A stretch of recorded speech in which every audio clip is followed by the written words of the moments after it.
दोस्तों, मैं आपकी दोस्त सारा आज आपके लिए लेकर आई हूँ हार्ट रिलेटेड हेल्थ के लिए बेसिक टिप्स। दोस्तों, जैसा कि आप जानते हैं आजकल सडन हार्ट अटैक के कारण डेथ्स की न्यूज़ काफ़ी कॉमन हो चुकी है। जाने माने क्रिकेटर सौरव गांगुली, जो कि एक फिट स्पोर्ट्स पर्सन रह चुके हैं, वो एक हार्ट अटैक सर्वाइवर हैं। हाल ही में हमने सुना है कि कॉमेडियन राजू श्रीवास्तव की डेथ हार्ट अटैक की वजह से हुई है। और सुज़लॉन कंपनी के मालिक तुलसी तांते की डेथ भी हार्ट अटैक की वजह से हुई है। हाल में हमने ऐसी कई घटनाओं के बारे में सुना है।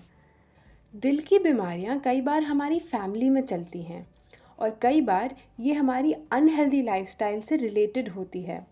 जैसे कि हाई फैट डाइट लेना, सेडेंट्री लाइफस्टाइल जिसमें इंसान बहुत कम फिजिकल एक्टिविटी करता है और ज़्यादातर बैठा रहता है, स्मोकिंग करना, शराब पीना, तंबाकू खाना, बहुत ज़्यादा मोटापा होना यानी कि ओबीस होना, ये सब अनहेल्दी लाइफस्टाइल का एक हिस्सा है।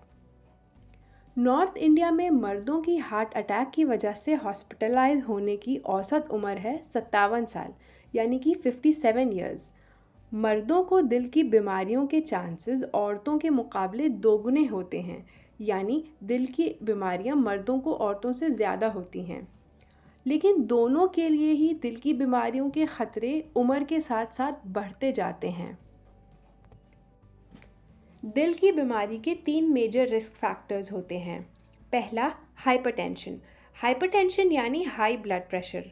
हाई ब्लड प्रेशर दिल की मसल को सख्त बना देता है, ब्लड वेसल्स को नुकसान पहुंचाता है और दिल की बीमारी होने के चांसेस बढ़ा देता है।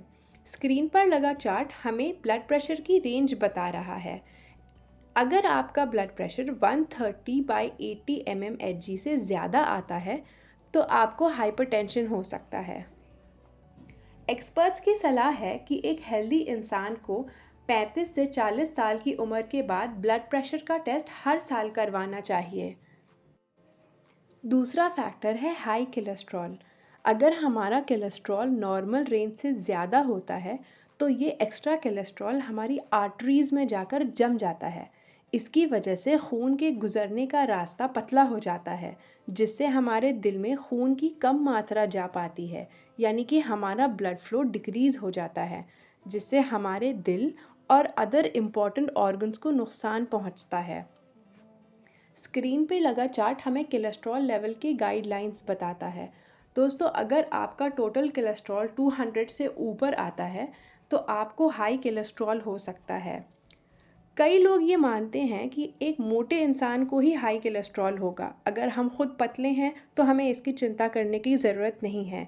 लेकिन ये सच नहीं है। हाइपरटेंशन और हाई कोलेस्ट्रॉल ये दोनों ही बिना साइंस और सिम्टम्स के होता है। The only way to know this is कि आप इसका चेकअप करवाएं। चेकअप करवाए बगैर आपको पता नहीं चलेगा कि आपका कोलेस्ट्रॉल हाई है या फिर आपको हाइपरटेंशन है। दोस्तों, हाई कोलेस्ट्रॉल का पता लगाने के लिए एक सिंपल ब्लड टेस्ट होता है जिसे कहा जाता है लिपिड प्रोफाइल टेस्ट।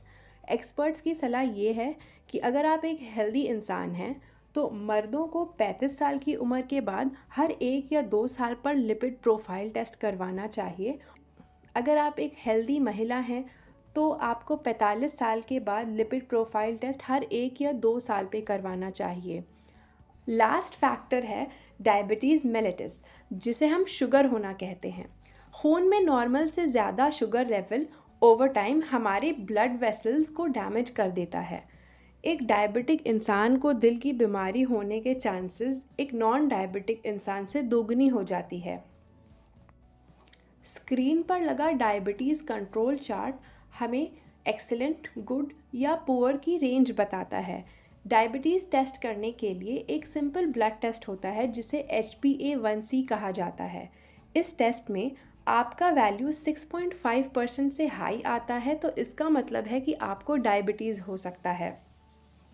एक्सपर्ट्स की सलाह ये है कि 35 साल की उम्र के बाद हर एक हेल्दी इंसान को 1 या 2 साल पर HbA1c टेस्ट करवा लेना चाहिए।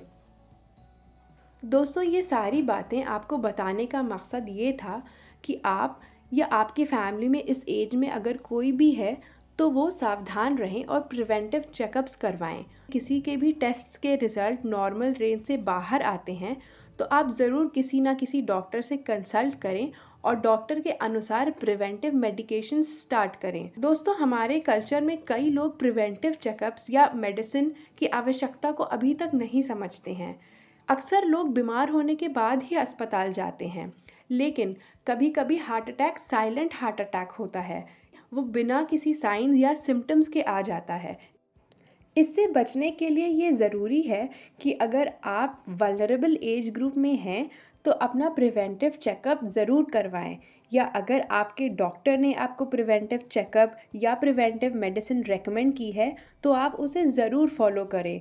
दोस्तों, अगर आपको कोई दर्द, तकलीफ़ या कोई शिकायत नहीं है, तब भी वल्नरेबल ग्रुप में होने के बाद आपको ये प्रिवेंटिव चेकअप्स करवाना बहुत ज़रूरी है। तो आज की हमारी शिक्षा थी, नंबर 1, आपके परिवार में कोई भी अगर वल्नरेबल एज ग्रुप में है जिनका प्रिवेंटिव चेकअप अभी तक नहीं हुआ है तो आप ज़रूर उन्हें प्रेरित करें ताकि वो प्रिवेंटिव चेकअप्स करवाएं। नंबर 2, हेल्दी फैमिली बनाने के लिए परिवार के हर सदस्य को भाग लेना चाहिए। अच्छा दोस्तों, आज के लिए इतना ही। Stay safe, stay healthy.